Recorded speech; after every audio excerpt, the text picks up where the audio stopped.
In 1900, the British military idea of fair play was deadly simple. An honorable enemy was expected to stand in the open, in formation, and allow themselves to be shot down by British rifles.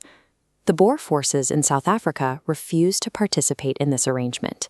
They utilized the landscape, hiding behind rocks and trees, choosing camouflage and sharpshooting over parade ground formations. To counter this resistance, the British Empire dispatched General Sir Redvers Buller.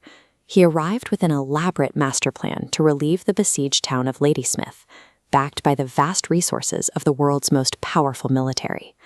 Buller's strategy collapsed within days, undermined by a sequence of tactical errors from his own officers.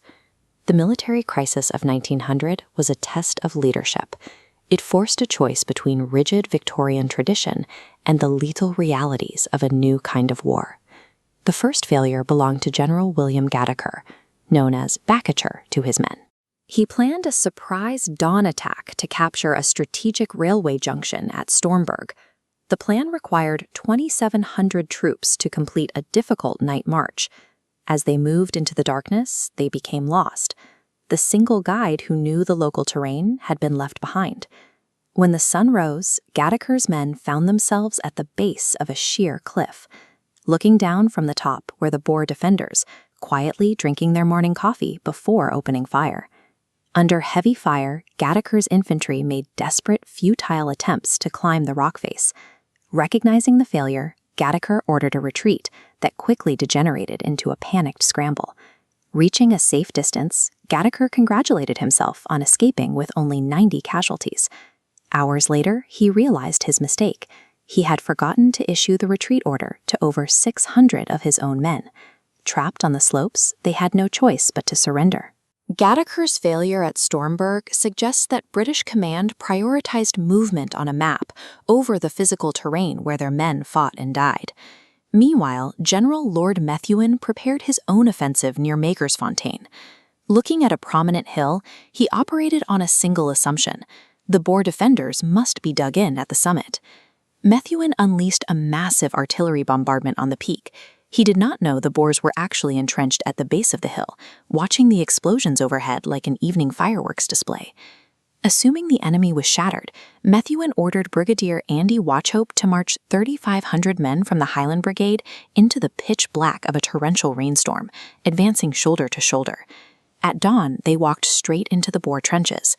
The defenders opened fire at a distance of 400 yards. One survivor described the sudden wall of muzzle flashes as if someone had pressed a button and turned on a million electric lights. The Highlanders dropped to the ground, taking whatever sparse cover they found. They spent all day pinned down, their legs blistering in the sun, swarmed by biting ants. Methuen stood by as a spectator, paralyzed by indecision, until his troops finally broke and were shot in the back as they ran. The moment the battlefield deviated from textbook expectations, Methuen's command collapsed into lethal inaction. Following these defeats, Buller received reinforcements commanded by Sir Charles Warren, a 59-year-old retired general. Warren was previously the police commissioner, notable for failing to catch Jack the Ripper. Upon arriving in South Africa, Warren displayed a distance from the war. While fighting raged nearby, he kept his officers appalled by bathing in public, splashing in the water instead of directing his forces. His priorities ground the army to a halt at the Tugela River. Instead of pressing the advance, Warren spent 26 unbroken hours personally supervising the transfer of his own baggage across the water. This delay came with a strict mathematical cost.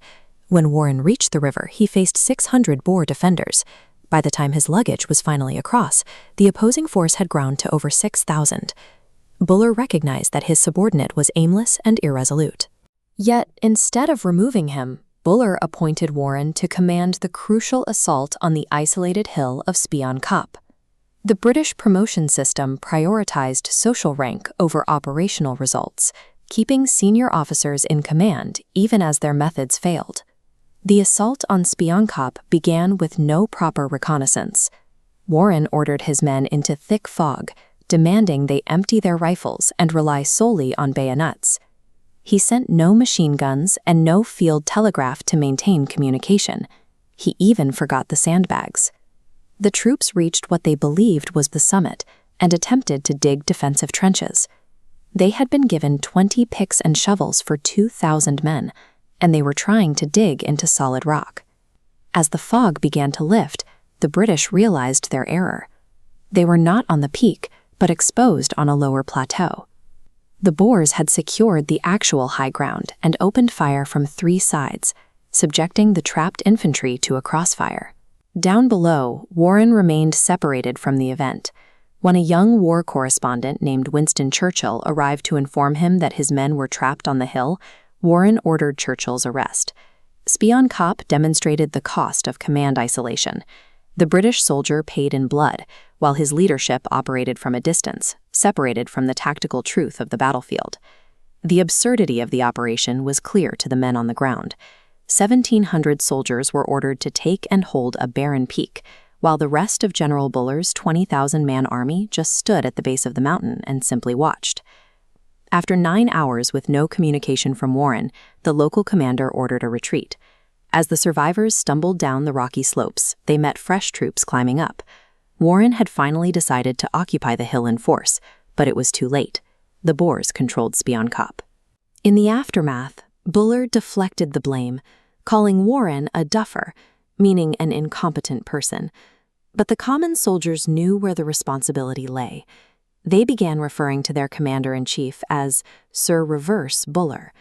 The defeats of 1900 were a self-inflicted wound. They highlight the risk of a military establishment that insists on fighting yesterday's war, while the nature of conflict changes around them.